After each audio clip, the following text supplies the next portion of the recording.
Now the woman who made the 911 call that led to the arrest. After this presser, leave her alone, please. You know, she's had a lot of folks at her house. It's been really hard for her, and she's doing this primarily because it's been emotionally difficult for her to handle the media at her home. So please, after this, respect her privacy. She will not be doing any one-on-one interviews, so no worries there. As this story has unfolded, as you all know, we've talked a lot about and debated the overreactions of three men: Professor Gates, Sergeant Crowley, and even President Obama. All men with special training in one way or another on the important topics at issue in this controversy. Well, I'm here today, proud to introduce all of you to the one person who did not overreact, a woman with no special training who nevertheless did everything right, and you've all heard the tape, when she made a measured, thoughtful, and objective call to 911 to report suspicious activity. Any one of us would be lucky to have such a person living or working in our neighborhood. Someone who cares enough to get involved, but is conscientious enough not to overreact, or worse, react in the wrong way to the wrong information. So the three highly trained guys who reacted badly are getting together tomorrow for a beer at the White House, and that's a good thing. But the one person whose actions have been exemplary will be at work tomorrow here in Cambridge. I don't know, maybe it's a guy thing. She doesn't like beer anyway. I do know that if Lucia Whalen is an example of the type of person who lives and works in Cambridge, Massachusetts, then contrary to the criticism early on, as race relations go, Cambridge is doing real well. As you have all heard, the City of Cambridge is convening a panel of experts to come up with ideas for best practices in cases like this, and I'd like to suggest someone who should have a seat at the head of that table. Ladies and gentlemen, Lucia Whalen.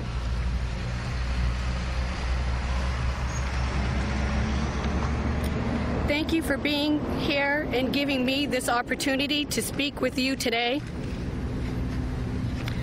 I was not planning to make a public statement, but after the media managed to reach my mom, I thought I'd better speak for myself.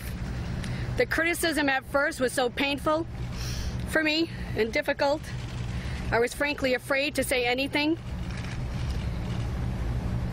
People called me racist and said I caused all the turmoil that followed, and some even said threatening things that made me fear for my safety. I knew the truth, but I didn't speak up right away because I did not want to add to the controversy. After the tapes came out, there was so much public support. I felt better about the idea of speaking publicly. And then when my mom made her comments, I figured it was time for me to say a few words. First, I would like to thank my wonderful husband for his support and love throughout this ordeal. I would like to thank my parents. As people around the country were saying and thinking the worst things of me, my family knew the truth, and their support made all the difference.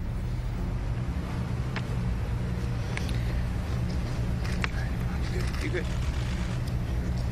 I am proud to have been raised by two loving parents who instilled in me values including love one another, be kind to strangers, and do not judge people based on race, ethnicity, or any other feature other than their character.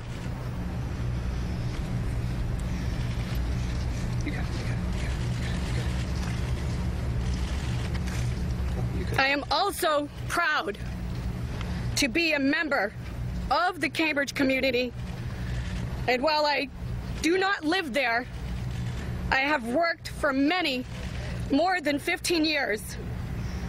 Cambridge is a wonderful place, and when I was called racist and I was a target of scorn and ridicule because of the things I never said. The criticism hurt me as a person, but it also hurt the community of Cambridge. Now that the tapes are out, I hope people can see that I tried to be careful and honest with my words. It never occurred to me that the way I reported what I saw be analyzed by an entire nation. But so many people have responded with words of support. I hope now that the truth of the tapes will help heal the Cambridge community as much as it has helped to restore my reputation and integrity. I also want to say that I respect the Cambridge police as well as Professor Gates, and I hope my decision to speak out does not add any controversy to what has been a difficult situation.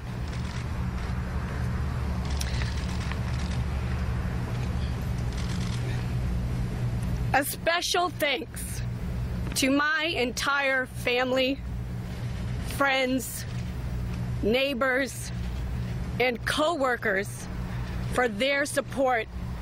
It really helped me a lot.